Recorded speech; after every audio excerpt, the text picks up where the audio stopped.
In 1886, when the Armstrong Bank opened with a good deal of fanfare, special notice was made of one of the bank's employees. J. Armstrong moved into his new bank building Wednesday, and the handsome cashier, James Neal, has a smile for everyone. Armstrong's personable cashier, 20-year-old James Neal, rented a room in his employer's home. Later that year, when Mary Armstrong returned to Irving, fully healed, accompanied by Fanny Wilkins, Neal joined the Armstrongs for an evening of discussion with her. Mrs. Wilkins handed Neal a Christian Science journal as he was going to his room. He spent several hours reading it. The next morning, his mind was made up. He ordered 12 copies of Science and Health for himself and his family and friends. But even before the books arrived, Neal leaped into testing what he was learning.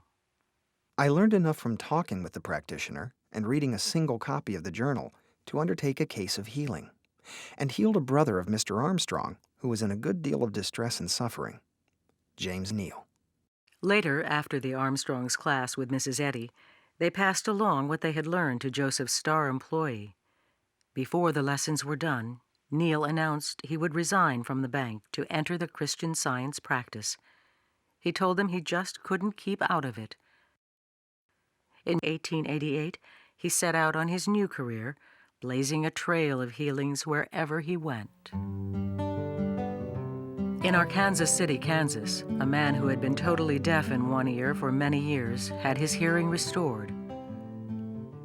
In Salina, Kansas, a doctor's son who had been totally blind for over 2 years, given up as untreatable, found his sight restored.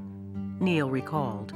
In 12 weeks, he went out with some young men on the prairie hunting prairie chickens and had the best score for shooting of anyone in the party. A sheep drover came in from Russell, Kansas, 150 miles away, so lame for over a year that he could hardly stand without support. He was so completely healed that in a short time he went home and wrote back telling me how easy it was to get on his horse and ride all day. The sheep drover put Neal in touch with a farmer's wife in Russell who had suffered injuries in childbirth. She had been bedridden 7 years and the family was destitute. Neal treated the woman's case through messages sent by mail pouch. A few weeks later, the woman reported that she had felt something snap inside her. She had immediately gotten up and dressed and soon joined in the chores of the farm. After that healing, other patients in Russell began writing to Neal. He took up the case of a woman diagnosed by doctors as having a hopeless cancer. When the problem did not appear to be yielding to absent treatment, Neal boarded a train for Russell to go see her. While he was there, the bedridden woman recovered and walked the half-mile to his hotel 20 or more times. She and her husband went on to work on a large ranch for a number of years. Neal ended up staying in Russell 5 weeks. When the woman he had corresponded with in Russell had been healed of the after effects of childbirth, Neal expected no payment from the impoverished farm couple, but he gave prayerful thought to their poverty. One day, the woman's husband knocked on his hotel room door, came in and scooped coins out of his pockets into a pile. In Neal's words, "There, Mr. Neal," he said, "my wife dug taters all day yesterday, and I brought them into town and sold them in order to be able to pay you something on account." Neal tried to decline, but the man insisted. In return, Neal presented him a copy of Science and Health to study. The man's fortunes improved to the point that he leased a farm outside Kansas City and sold his produce in town, going door to door. When he heard of an illness in any household, he would not rest until he saw the mistress of the house and told of his wife's healing. Neal found this plain dirt farmer a remarkable missionary. He interested more of the so-called better class of people and caused them to take up treatment than any person I had known. A year later, wanting deeper understanding, Neal sought out the Armstrongs' teacher, Janet Coleman, now in Wichita.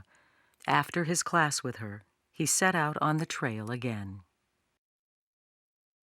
Then, in Kearney, Nebraska, James faced what looked like a serious setback. He was charged with violating state law by treating a case without a medical license to practice healing.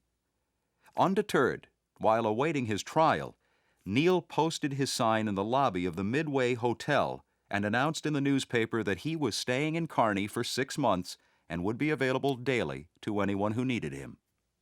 The jury acquitted him of all charges, and after the verdict, a member of the jury who had been selected for his hostility to Christian Science called at the hotel to ask Neal to treat him, and also to treat his sister who lived in another town.